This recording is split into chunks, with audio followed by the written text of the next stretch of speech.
जय श्री कृष्ण सभी सखियों को। श्री जी की कृपा से आप बहुत सही वीडियो में आए हो।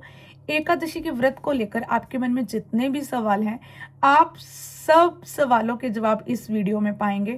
देखो, सखियों के बहुत अलग अलग सवाल आते थे, तो हमने सोचा एक वीडियो बना दी जाए ताकि हमारी सखियों को एकादशी का व्रत करना बहुत ही आसान हो जाए। सबसे पहले हम बात करते हैं, आपके मन में सवाल आता है कल एकादशी व्रत है, तो आज हमें भोजन एक बार करना है, कब करना है, कैसे करना है? तो हम आपको बताते हैं। कल हमारा एकादशी का व्रत है, तो आज दशमी तिथि के दिन हमें दोपहर तक भोजन खा लेना है। रात्रि को भोजन नहीं खाना। अगर हम रात्रि को भोजन करते हैं तो वो भोजन हमारे पेट में पड़ा रहता है, जो कि व्रत वाले दिन हमारे लिए सही नहीं है। एक दिन पहले आपको चावल नहीं खाने हैं। एक दिन पहले हमें प्याज लहसुन नहीं खाना है। बिल्कुल प्याज लहसुन के बिना सात्विक भोजन करना है। मांस मीट अंडा तो बहुत दूर है, हमें प्याज लहसुन भी नहीं खाना एक दिन पहले दशमी तिथि को। ठीक है। और दशमी तिथि को हमें क्या क्या करना है? दशमी तिथि को यानी कि एकादशी व्रत से एक दिन पहले ही हमें अपने बाल धो लेने हैं, सिर धो लेने हैं। व्रत वाले दिन सुबह उठकर हमें अपने केश नहीं धोने हैं, बाल नहीं धोने हैं। और व्रत से एक दिन पहले जो सुहागिनें हैं, मैरिड हैं, हमें दशमी तिथि को ब्रह्मचर्य का पालन करना है। हो सके तो आप भूमि शयन कीजिए, भूमि पे नीचे सो जाइए, उससे आपके ब्रह्मचर्य का पालन भी अच्छे से रहेगा। और भूमि पे सोना बहुत ही अच्छा रहता है एकादशी के व्रत के अनुसार। हमें प्रभु का व्रत करना है 15 दिनों बाद, तो इतना छोटा छोटा तप तो हम लोग कर ही सकते हैं ना। अगर आप बेड पे भी सो रहे हो तो ध्यान रखना, हमें ब्रह्मचर्य का पालन करना है। उसके बाद हमें और क्या करना है? दशमी तिथि पे रात को हमें ब्रश करके सोना है। क्यों ब्रश करके सोना है? क्योंकि हमारे ब्रश में, रोज हम ब्रश कर रहे हैं, अन्न के कण फंसे होते हैं। जब हम सुबह उठ के एकादशी के दिन ब्रश करेंगे तो क्या होगा? उसमें अन्न के कण होंगे जो हमारे मुंह में आ जाएंगे। लेकिन आज हमारा एकादशी का व्रत है, तो हम अन्न के कण वाला ब्रश क्यों करेंगे? अगर आपको ब्रश करना है तो आप अलग से ब्रश रखिएगा, लेकिन वो भी ब्रश आप खाली ही करोगे, खाली ब्रश ही यूज करोगे, पेस्ट नहीं यूज करोगे। हमें मालूम ही नहीं है कि पेस्ट में क्या है क्या नहीं है। अगर आपको बेचैनी हो रही है, हमारा मुंह हमें गंदा लग रहा है, बकबका लग रहा है, तो आप नींबू की स्लाइस लीजिए, नींबू की स्लाइस से आप ब्रश कर सकते हो। ठीक है। ब्रश एक दिन पहले करना है, भोजन दोपहर को पा लेना है, सात्विक भोजन करना है, केश एक दिन पहले धो लेने हैं। ये सब कार्य हम एक दिन पहले ही कर लेने हैं। एकादशी के एक दिन पहले दशमी तिथि को ही आप अपने कपड़े वगैरह जो भी है धो लीजिए। व्रत के दिन कोशिश कीजिए कि हम कपड़े भी ना धोएं। ठीक है जी। अब चलते हैं अगले दिन, एकादशी के दिन। एकादशी के दिन आपको सबसे पहले ब्रह्म मुहूर्त में उठना है। ऐसे नहीं है कि आप 8 बजे सो के उठ रहे हो, 9 बजे सो के उठ रहे हो, बिल्कुल भी नहीं। आपको ब्रह्म मुहूर्त में सुबह 5 बजे तक अपना स्नान कर लेना है।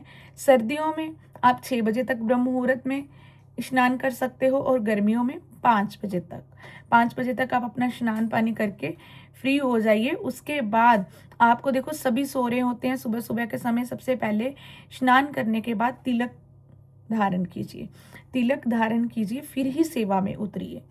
तिलक धारण करने के बाद खाली मत्थे, सूना मत्था लेकर आप पूजा मत कीजिए। ठीक है। तिलक धारण करने के बाद बैठिए, एक माला कीजिए। आराम से बैठ के एक माला कीजिए, भजन कीजिए, हरि नाम कीजिए। अब हमें मंत्र क्या करना है? अगर आप गुरु दीक्षित हो, बहुत बहुत सौभाग्यशाली हो, अपना गुरु मंत्र नाम जप करो। अगर आप गुरु दीक्षित नहीं हो तो आप क्या करोगे? आप हरि नाम कर सकते हो, जैसे कि हरे कृष्ण महामंत्र कर सकते हो। हरे कृष्ण कृष्ण कृष्ण हरे हरे, हरे राम राम राम हरे हरे। ठीक है। इस मंत्र का जाप कर सकते हो। अगर आप श्री जी का नाम जप करते हो तो श्री राधा नाम जप कर सकते हो। ठीक है जी। अगर आप विष्णु भगवान के उपासक हो, वैसे तो सब रूप ही हमारे श्री हरि के हैं, विष्णु भगवान के हैं। आप वैसे भी अगर कृष्ण को मानते हो, किसी भी रूप को मानते हो, तो आप ओम नमो भगवते वासुदेवाय का नाम जप कर सकते हो तुलसी की माला पे। ठीक है। अब स्नान किया, माला जप किया, हो सके तो आप अपने ठाकुर जी को उठाइए। ठाकुर जी को 5 बजे नहीं उठाइए, ठाकुर जी को आराम से 7 बजे तक उठाइए। ठीक है। अगर आपके पास समय नहीं है, उस समय बच्चों को स्कूल भेजना है, पति को ऑफिस भेजना है, घर के कार्य हैं, घर में कलह हो जाएगा, अगर आप भगवान की सेवा में लग गए तो बहुत घरों में ये चीज़ होती है। तो आप क्या करो, आराम से घर के कार्य निपटा कर सब कुछ करके ठाकुर जी को बाद में उठाओ। उस दिन ठाकुर जी को पंच अमृत से स्नान करवाइए। पंच अमृत में क्या क्या होता है? घी, शक्कर, दही, दूध और जल। ठीक है जी। 5 तत्व, 5 अमृत से ठाकुर जी को स्नान करवाइए। ठाकुर जी को येलो वस्त्र धारण करवाइए। हो सके अगर आपके पास येलो वस्त्र हैं तो आप खुद भी येलो वस्त्र धारण कीजिए। हमारे ठाकुर जी को बहुत प्रिय है, उनका फेवरेट कलर है। अच्छा, उस दिन आपको और क्या नहीं करना है? नहाते वक्त सुबह सिर्फ स्नान करना है, नहाना नहीं है। नहाना क्या होता है? साबुन लगाया, शॉवर जेल लगाई, फेस वॉश लगाया? नहीं, नहीं, कुछ भी नहीं। सिंपल पानी से, सादे पानी से स्नान कीजिए। अगर आपके पास शुद्ध वस्तुएं हैं स्नान करने के लिए तो आप कीजिए, यूज़ कीजिए। अगर शुद्ध नहीं है, ऑर्गेनिक नहीं है तो मत यूज़ कीजिए, सिर्फ स्नान कीजिए। उसके बाद आपको क्या नहीं करना? आपको उस दिन मेकअप श्रृंगार नहीं करना। आपके पास शुद्ध चीज़ें हैं, आपको गारंटेड है कि हमारे पास शुद्ध चीज़ें हैं तो कीजिए, नहीं तो एक दिन मत कीजिए। लिपस्टिक भी मत यूज़ कीजिए। एक साइड तो हम व्रत कर रहे हैं, प्याज लहसुन सब सब छोड़ के हम सात्विकता को धारण कर रहे हैं, दूसरी तरफ हमें नहीं पता हम लिपस्टिक के थ्रू अपने अंदर क्या लेके जा रहे हैं। ठीक है, तो उस दिन कुछ भी मत यूज़ कीजिए, सादे रहिए, सिंपल रहिए। अगर आप सुहागिन हैं, मांग भर लीजिए। इससे ऊपर तो हमारे पास बिंदी लगाइए, ठीक है, तिलक लगाइए। मंगलसूत्र तो आपने पहन ही रखा होगा, ठीक है जी। उसके बाद अब क्या होता है? पूजन कर लिया, ठाकुर जी की सेवा कर ली। अब सखियों के मन में जो सबसे बड़ा सवाल आता है, हमें खाना क्या है, हमें पीना क्या है? देखिए, अगर आप पीने की बात करो, चाय नहीं पीनी, कॉफ़ी नहीं पीनी, आप दूध ले सकते हो, जल ले सकते हो, नारियल पानी ले सकते हो, घर में निकला हुआ जूस ले सकते हो। बाहर से, बाज़ार से आप अपने हस्बैंड को या किसी को कॉल करोगे हमारे लिए जूस लेना, आज हमारा व्रत है। आपको नहीं पता वो जूस वाला बर्तन नमक वाला होता है, वो नमक डाल के देते हैं। और वो जो बर्फ़ यूज़ करते हैं जूस में, उस बर्फ़ में भी नमक होता है। वो बर्फ़ फैक्ट्री में तैयार होती है, उसमें नमक होता है। इस बात का पक्का ध्यान रखिएगा, कभी भी बाहर का जूस मत पीजिएगा। नारियल पानी पीजिएगा, जितनी चाहे पीजिएगा। नारियल पानी पीने से आपका बीपी भी लो नहीं होगा, आपको एनर्जी भी मिलती रहेगी, आपको चक्कर भी नहीं आएंगे। कभी आजमा के देखिएगा, ठीक है जी। अब आपका पीने का हो गया, अब आपका खाने का हो गया। कुछ सखियाँ पूछती हैं, हम आलू को तड़का लगा रहे हैं, क्या हल्दी यूज़ कर सकते हैं? हम आलू को तड़का लगा रहे हैं, क्या टमाटर यूज़ कर सकते हैं? बिल्कुल भी नहीं, हल्दी यूज़ नहीं करते, टमाटर यूज़ नहीं करते। हमारा कहना है कि आप आलू को तड़का क्यों लगा रहे हो, क्यों आलू खा रहे हो? सबसे पहले तो कोशिश कीजिए हम जल पीकर व्रत करें, नहीं रहा जाता, दूध पीकर व्रत करें, फिर भी नहीं रहा जाता, तो आप फलाहार व्रत करें, फल पाइए। सुबह फल पा लीजिए एक बार, ठीक है। अगर आप, पहली बात तो हम कहेंगे कि जितनी देर तक आप रह सकते हो, आपको श्री जी हिम्मत देते हैं, ठाकुर जी हिम्मत देते हैं, शक्ति देते हैं, सहन शक्ति है आप में, तब तक कुछ भी मत खाइए, कुछ भी मत पीजिए। पानी पी लीजिए खाली, कुछ भी मत पिए, कुछ भी मत खाइए, निराहार रहिए, निराहार रहकर व्रत कीजिए। शाम को अगर आपको लगता है कि हमें लो फील हो रहा है, हमसे घर का काम नहीं हो रहा, तो फिर आप जाकर फल खा सकते हैं, क्योंकि फल ही सबसे शुद्ध होते हैं। अगर आप कहें हम बर्फ़ी मंगवा लेते हैं, उसमें कुछ नहीं होता, हम छैना मुर्गी आता है वो मंगवा लेते हैं, पनीर खा लेते हैं बाज़ार से, पनीर घर पे निकालिए, दूध में नींबू डाल के दूध फाड़िए, घर पे पनीर निकालिए, वो खाइए, ठीक है, बाज़ार से मत मंगवाइए। अब उसके बाद आ जाता है कि किसी के घर जाके खा पी सकते हैं क्या? व्रत है, पड़ोसी के घर चले गए। अरे भाई, आज व्रत है, किसी के घर मत जाओ, अपने घर रहो, खूब नाम जप करो, खूब आप शास्त्र स्वाध्याय करो। गीता जी का 11वां अध्याय हमारे गुरुदेव बताते हैं, वो पढ़िए, ठीक है। किसी के घर क्यों जाना? एक बात याद रखना, एकादशी के दिन अमावस के दिन हम किसी के घर का पीते हैं या खाते हैं, अन्न पाते हैं या पानी या जल या फल, हमारे सारे पुण्य, आधे पुण्य हमारे क्षय हो जाते हैं, नाश हो जाते हैं, खत्म हो जाते हैं। अमावस के दिन भी, एकादशी के दिन के साथ साथ अमावस के दिन भी कभी हमें किसी के घर का अन्न नहीं पाना चाहिए, फल नहीं पाना चाहिए, कुछ नहीं पाना चाहिए। एकादशी के दिन अगर आपको कहीं जाना पड़ता है बहुत ज़रूरी, तो पानी की बोतल साथ लेके जाइए, अपना फल साथ लेके जाइए, वहीं पाइए, वहीं आप ग्रहण कीजिए। किसी का घर का बिल्कुल भी मत ग्रहण कीजिए। इसके बाद आ जाता है, सखियां पूछती हैं कि तुलसी पूजन। जी हाँ, आप बिल्कुल तुलसी पूजन, बिल्कुल निश्चिंत होकर आप तुलसी पूजन कर सकते हो। तुलसी को दिया दिखा सकते हो, जल दे सकते हो। तुलसी पत्र आप कोशिश कीजिए कि दशमी के दिन ही आप तोड़ कर रख लीजिए हमारे ठाकुर जी के लिए। अगर आप किसी कारणवश तुलसी पत्र दशमी के दिन तोड़ना भूल गए हैं, लेना भूल गए हैं, तो आप अगले दिन एकादशी के दिन आप ठाकुर जी के लिए तुलसी पत्र बिल्कुल ले सकते हैं। जी हाँ, और एक भूल कभी भी मत कीजिएगा, तुलसी पत्र आपको कभी भी द्वादशी के दिन नहीं तोड़ना। ना ही तुलसी महारानी को आपको द्वादशी के दिन जल देना है, ना तुलसी पत्र तोड़ना है। अगर आप दिया दिखाना चाहते हो द्वादशी के दिन, तो दूर रहिए, तुलसी महारानी को स्पर्श मत कीजिए। आपके करोड़ों, हजारों, लाखों सभी पुण्य क्षय हो जाएंगे, खत्म हो जाएंगे, और ऊपर से पाप लगेगा वो अलग से। तुलसी पूजन कीजिए एकादशी के दिन, और साथ ही साथ एकादशी के दिन तुलसी महारानी की आप परिक्रमा करनी मत भूलिएगा। 8 परिक्रमा करो, 11 परिक्रमा करो, 21 करो, 31 करो, 51 करो, 101 करो। जितना श्रीहरि ने आपके पैरों में दम दिया है उतनी परिक्रमा करो। तुलसी महारानी का एक छोटा सा पौधा ले आइए, छोटे से गमले में लगाइए, उसको आप अपने आंगन में रखिए, उसके इर्द गिर्द आप तुलसी की परिक्रमा कीजिए एकादशी के दिन। इतना पुण्य प्राप्त होगा, श्रीहरि इतने प्रसन्न होंगे कि हम आपको बता ही नहीं सकते, हमारे पास वो शब्द ही नहीं है। अब सखियों का सवाल आ जाता है दान को लेके, कि हम सखी दान क्या करें, कैसे करें, कब करना है, द्वादशी पे करना है, एकादशी पे करना है, कब निकाले, कैसे करें। देखो, आप दान कर सकते हो एकादशी पे भी, द्वादशी पे भी। जो द्वादशी पे दान करते हैं वो अलग होता है, जो एकादशी पे करते हैं वो अलग होता है। अगर आप एकादशी को आज ही दान कर रहे हो, एकादशी के दिन ही कर रहे हो, तो भूल से भी कभी आप अन्न दान मत करना, कभी भी अन्नदान मत करना। अरे हम तो व्रत रख रहे हैं और दूसरों को हम प्रेरणा दे रहे हैं कि आप अन्न पाइए, उनको अन्न दे रहे हैं, उनको अन्न पवा रहे हैं। नहीं, हमारी तो कोशिश होनी चाहिए कि भाई कोई खाना खा भी रहा हो, उसके आगे से भी हम थाल उठा के कहें कि भाई प्लीज व्रत करो, प्लीज एकादशी करो, आज एकादशी, एकादशी नियम पालन करो, व्रत करो। कोशिश हमारी यही होनी चाहिए। आपको पता है नामदेव जी थे, खाते खाते सबके आगे से थाली छीन लेते थे कि व्रत करो, नगाड़े बजाते थे, आज एकादशी है, अन्न मत पाओ, भोजन मत पाओ। अगर आपको एकादशी के दिन दान करना है तो फल दान करो, जल दान करो, अन्न दान मत करो। अगर आपको द्वादशी के दिन करना है, एकादशी के दिन फल दान, जल दान, द्वादशी के दिन करना है, अगले दिन करना है, जो आप पंडित जी को देते हो।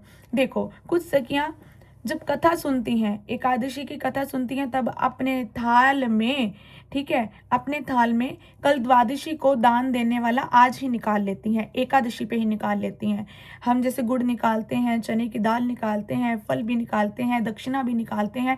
आप कुछ भी अपनी क्षमता के अनुसार, अपने घर के, अपने पॉकेट के, अपने मतलब अपने घर के अनुसार, ठीक है, निकाल सकते हो। श्री जी ने सबको बहुत कुछ दिया है, सबको खुश रखा हुआ है, सबको श्री जी ने बहुत कृपा करी हुई है, हमें पता है, इतने लायक तो हम होते ही हैं, ठीक है, हम सब हैं, श्री जी बनाती हैं हमें इस लायक कि हम दान कर सकें।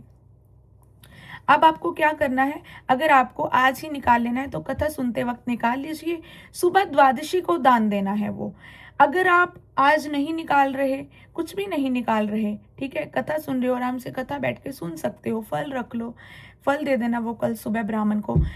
आपको दान जो देना है, अगर आप आज एकादशी को नहीं निकाल रहे, द्वादशी को निकाल रहे हो, तो सुबह क्या करना है, उठ के, वो हम सारा आपको बताते हैं, हम आपको सारा बताते हैं। सुबह उठिएगा, ठीक है, अब हम आपको सारा पारण का बता रहे हैं, द्वादशी के पारण का, ध्यान से सुनिएगा। सुबह उठिएगा, स्नान करिएगा, ब्रह्म मुहूर्त में स्नान करने के बाद तिलक लगाइएगा, जोत जलाइएगा, ठीक है। जैसे हमने एकादशी पे जोत जलाई, माला करी, वैसे ही सब कीजिएगा। उसके बाद खिचड़ी रख दीजिएगा बनने के लिए। खिचड़ी बनने के लिए रख दे। अब आप पूछेंगे कौन सी दाल की, आप किसी भी दाल की बना लीजिए, धुली मूंगी पीली दाल की बना लीजिए, हरी मूंगी दाल की बना लीजिए, जो शुभ होती है, जो शुभ होती है, हम सबको पता होता है, उस दाल की आप खिचड़ी बनाइएगा, प्रभु को भोग लगाइएगा। आप बोलेंगे अगर हमारा कई बार पारण का टाइम बहुत जल्दी होता है, प्रभु सो रहे होते हैं, तो आप मानसिक रूप में प्रभु को भोग लगा दीजिएगा। प्रभु आप इसको ग्रहण कीजिए, भोग लगाइए, अमणिया कीजिए। उसके बाद आपको वो प्रसाद रूप में अपना पारण कर लेना है। आप चाहें तो वो खिचड़ी भी आप एक कटोरी भर के, आपके पंडित जी नज़दीक है, मंदिर बिल्कुल पास है, वो खिचड़ी भी कटोरी भर के दान के लिए निकाल सकते हो, ठीक है। आप पारण से पहले वो खिचड़ी कटोरी भर के निकालोगे, ठीक है। उसके उसके पहले आप पारण से पहले ही सुबह निकाल लोगे। सुबह जा नहीं सकते मंदिर, जल्दी नहीं जा सकते हम लोग, जल्दी होता है पारण का समय। आप क्या करो, अन्न जो भी आपने देनी है, एक आपने आटा देना है, चीनी देनी है, फल देना है, अन्न देना है, जो भी देना है, जो भी निकाल सकते हो, जो भी आपकी क्षमता है, ठीक है, उसको निकाल के, उसको रख के, ठाकुर जी को साक्षी मान के कि ये हम द्वादशी, एकादशी, द्वादशी का अन्न दान के लिए निकाल रहे हैं, जो भी निकाल रहे हैं, ठीक है। उसके ऊपर आप 10, 20, 50 रुपये जरूर रखिएगा। दान दक्षिणा जरूर देते हैं, खाली अन्न ऐसे नहीं दान करते कभी भी। उसको निकाल के रख के, माथा टेक के, प्रणाम करके, उसके बाद आप अपना व्रत खिचड़ी लेके पारण कर लीजिएगा। अब आपने पारण कर लिया, अब उसके बाद आप मंदिर जा सकते हो वो दान देने के लिए। आपके पास नहीं भी समय है, घर के काम है, कांच है, आपको आराम से बाद में देने जाना है, तो बाद में देने जा सकते हो आप, जो आपने दान देना है, पंडित जी को देना है। कुछ सखियों के घर के बिल्कुल पास होते हैं मंदिर, तो वो बिल्कुल जा सकते हैं। अब कुछ सखियों का सवाल है, हमारे यहाँ पंडित जी नहीं है, तो हम क्या करें? तो आप पैसे निकाल लीजिए, आप पैसे निकाल लीजिए दान दक्षिणा में, कुछ मत ऐसा निकालिए। आप खिचड़ी बनाइए, प्रसाद लगाइए प्रभु को, खिचड़ी सारे घर वाले लोग पाइए, आप लोग, आप घर वाले जन सभी खिचड़ी पाइए। अब आप पैसे निकाल सकते हो, पंडित जी नहीं है पास में, बाद में आराम से उस पैसों से, उस लक्ष्मी से, उस धन से बाद में आराम से गौशाला जाओ, गौ सेवा करके आओ, गौओं को चारा खिला दो आप, है ना, किसी भूखे को अन्न पवा दो आप। तो गौशाला जाके भी आप दान कर सकते हो। अब आप कहेंगे जो हमने खाने के लिए निकाला वो गौ माता को खिला सकते हो, तो हाँ बिल्कुल खिला सकते हो, बिल्कुल खिला सकते हो, ठीक है। अपने मन की संतुष्टि हमें पता होना चाहिए कि हम जो कर्म कर रहे हैं अच्छा कर रहे हैं, सही कर रहे हैं। बाकी हमारे प्रभु साक्षी हैं। इंसान को संतुष्टि बहुत कम होती है, ठीक है ना, क्योंकि हमारे अंदर एक ऐसी रूह है जो पाप पुण्य दोनों करती है, तो हमारी संतुष्टि कहीं ना कहीं नहीं बन पाती। तो प्रभु के आश्रय छोड़ दीजिएगा, मैं उसकी शरण में हूँ, श्री कृष्ण शरणम मम, ठीक है। तो हम कृष्ण की शरण में हैं, वो संभालेंगे, वो देखेंगे। अब पारण की बात होगी, द्वादशी की बात होगी। द्वादशी को तुलसी महारानी का हमने स्पर्श नहीं करना, जल नहीं देना, परिक्रमा नहीं करनी, दिया दिखाना है तो दूर से दिखा सकते हो। अब आ गई बात अशुद्ध अवस्था की। कुछ सखियां कहती हैं हम अशुद्ध अवस्था में हैं, हम व्रत कर सकते हैं। आप अशुद्ध अवस्था में हो, आप बिल्कुल व्रत कीजिए, आप कर सकते हो व्रत। तो किसी भी हाल में हम कर सकते हैं, किसी भी हाल में बीमार पड़े हैं तो भी हमारा व्रत करने का मन है, हम कर सकते हैं। हमारी श्रद्धा होनी चाहिए, हमारी आस्था होनी चाहिए कि हम एकादशी के बिना नहीं रह सकते, हमें एकादशी करनी ही करनी है। अशुद्ध अवस्था में हमें एकादशी कैसे करनी है? देखिए, व्रत सुबह उठिए, ब्रह्म मुहूर्त में उठिए, स्नान कीजिए, टैली काउंटर से नाम जप कीजिए, तुलसी माला को नहीं छूना, तुलसी माला से हमें नाम जप नहीं करना। उठिए, स्नान कीजिए, स्नान करने के बाद काउंटर से नाम जप कीजिए, बैठिए आराम से। अब आपको पूजन नहीं करना, प्रभु को नहीं छूना, सेवा नहीं करनी आपको, ठीक है। आपको सिर्फ व्रत करना है। खान पीन का जो ध्यान होता है, जो नियम फॉलो करने हैं, अन्न नहीं खाना, चावल नहीं खाने, वो सब हमने व्रत करना है, लेकिन पूजन नहीं करना। लेकिन ध्यान से सुनिए, अगर आज आपका चौथा दिन है, अशुद्ध अवस्था का चौथा दिन है, तो आप व्रत कर सकते हो। चौथे दिन आप बिल्कुल शुद्ध माने जाते हो, चौथे दिन आप बिल्कुल शुद्ध माने जाते हो। अब आप कहेंगे आज हमारा चौथा दिन है तो हम सिर धो सकते हैं? हाँ बिल्कुल, बिल्कुल सिंपल पानी से, सिंपल पानी से खाली पानी से आप बाल धुजिए, कोई शैम्पू मत कुछ मत लगाइए, क्योंकि शैम्पू में पता नहीं अंडा है क्या नहीं है, केमिकल अपनी बॉडी पे सारे फेंक लेंगे हम, अंडा वंडा पता नहीं क्या होता है शैम्पू में, वो फेंक लेंगे तो कैसे व्रत, उसके बाद प्रभु की सेवा में कैसे जाएंगे। हमें पता होना चाहिए, हमारे मन की, एक भक्त के मन की संतुष्टि होनी चाहिए कि मैं सर से लेकर पाँव तक एकदम शुद्ध हूँ। अब कुछ सखियाँ कहेंगी कि दवा, हम दवा खाते उसमें पता नहीं क्या होता है क्या नहीं होता। देखो सखी, उसमें हमें पता नहीं होता, उसमें हमें पता नहीं, अगर हमें उसमें भी पता चलता है तो वो भी हम डॉक्टर के पास जा सकते हैं कि हम वेजिटेरियन हैं, हमें वेजिटेरियन सॉल्ट में मेडिसिन दीजिए। हर चीज़ का हल है, आस्था में ही रास्ता है। अब कुछ सखियों के सवाल है, क्या हम एकादशी व्रत में दवा ले सकते हैं? बिल्कुल ले सकते हो। अगर बहुत ज़रूरी है, आपको लग रहा है कि हमारी दवा के बिना हमारा एक दिन हमने मिस कर दिया तो हमारा कोर्स टूट जाएगा, हमारी बीमारी फिर से वहीं से जीरो से शुरू हो जाएगा, हमारा दवाई का असर खत्म हो जाएगा, तो आप दवा लीजिए। अगर आपको लगता है फीवर है, मतलब कोल्ड है, कफ है, मैं मेडिसिन स्किप कर सकता हूँ यार, कोई बात नहीं कल ले लूँगा, तो आप स्किप कर दीजिए, तो मत लीजिए आप दवा, ठीक है। अब कुछ सखियां पूछती हैं, हमारे घर में किसी की मृत्यु हो गई, पातक लग गया, तो क्या हम व्रत कर सकते हैं? अरे सखी, हमारे घरों में, तो हम अपने घर का बता रहे हैं, हमारे घरों में पातक काल में स्पेशल एकादशी जो गुजर जाता है, जो चला जाता है, स्वर्ग सिधार जाता है, उनके लिए एकादशी उठाते हैं कि उनके लिए एकादशी कीजिए, वो जहाँ कहीं भी हैं उनका मंगल होगा, उनको बहुत लाभ मिलेगा, उनके लिए एकादशी कीजिए अगर पातक चल रहा है, अगर घर में किसी की मृत्यु हो गई है तो। और सूतक में अगर किसी के घर में बच्चा पैदा हुआ है तो एकादशी व्रत करने में क्या हर्ज है? व्रत करने में कोई भी हर्ज नहीं है, ठीक है। अब ये सब चीज़ें थी, ये सब सवाल होते हैं सभी सखियों के। कल निर्जला एकादशी है, कल तो कुछ भी खाना पीना ही नहीं है, कोई सवाल ही नहीं रह जाता। या जहाँ खाने पीने की बात होती है सखी, सादे फल लेकर व्रत करो, सादे फल लेकर। अगर बच्चे व्रत कर रहे हैं तो आप उनके लिए उनको टिक्की बना के दो, फ्रेंच फ्राइज आलू के बना के दो, उसके लिए हम आपको बता देते हैं। देखो बच्चों को पूरा जब स्टार्टिंग में वो व्रत करते हैं ना, उनको पेट में भूख मत लगने दो, वो ऐसा ना बोले अगली बार हम नहीं व्रत करेंगे, भाई बड़ी भूख लगती है, उनको खाने को दो ताकि वो हर बार व्रत करे। धीरे धीरे वो, हमारे बेटे ने जब 4 साल का था व्रत रखना शुरू किया था, बहुत कुछ हम उनको बना के देते थे, खीर बना के देते, टिक्की बना के देते, कभी उनको पोटैटो बॉल्स बना के देते। लेकिन अब उसमें इतनी क्षमता, इतनी संतुष्टि है, इतनी खूब श्री जी की कृपा है, मांगता ही नहीं है कुछ, 2-2 बज जाते हैं, फल भी नहीं मांगता, है ना। अपने आप धीरे धीरे फिर वो पेशेंस रखने शुरू कर देता है बच्चा भी। लेकिन अगर आपका बच्चा स्टार्टिंग में व्रत कर रहा है तो हम आपको बताते हैं, उसको कुछ आपने फ्राई करके देना है तो पीनट ऑयल यूज़ कीजिएगा, मूंगफली का तेल यूज़ कीजिएगा, सेंधा नमक यूज़ कर लीजिएगा। जहाँ तक हो सके मीठे वाले व्रत कीजिएगा। नमक तब ही खाओ जब हमें लगता है हमारा बीपी लो हो रहा है, हम डाउन जा रहे हैं, वो भी सेंधा नमक, ध्यान रहे सेंधा नमक, पिंक सॉल्ट ही खाना है। वाइट नमक नहीं खाना, आयोडीन वाला नमक नहीं खाना, सिंपल नमक नहीं खाना। जहाँ तक हमें लगता था कि जो सवाल हो सकते थे, हमने उन सभी का आपको जवाब दिया है। श्री जी की कृपा है। एक चीज़ और, कथा जरूर सुननी है। जिस एकादशी का व्रत होता है, योगिनी एकादशी है ना, जैसे कि भीमसेन एकादशी, पांडव एकादशी है, निर्जला एकादशी, उसकी कथा आती है। अब कथा कहाँ से सुने? यूट्यूब से निकालिए, आराम से सुन लीजिए, गूगल से निकालिए, पढ़ लीजिए। बाजार से आपको एक बुक मिल जाती है, किताब मिल जाती है, जिसमें सभी एकादशियों की व्रत कथा होती है। आराम से पढ़ लीजिएगा, बैठ के पढ़ लीजिएगा, हाथ खाली नहीं रखते, हाथ में फल रख लो। हम तो कभी कभी लक्ष्मी रख लेते हैं, फिर वो लक्ष्मी ब्राह्मण को दान दे देते हैं, किसी को भी दान दे देते हैं। दान जरूरी नहीं होता।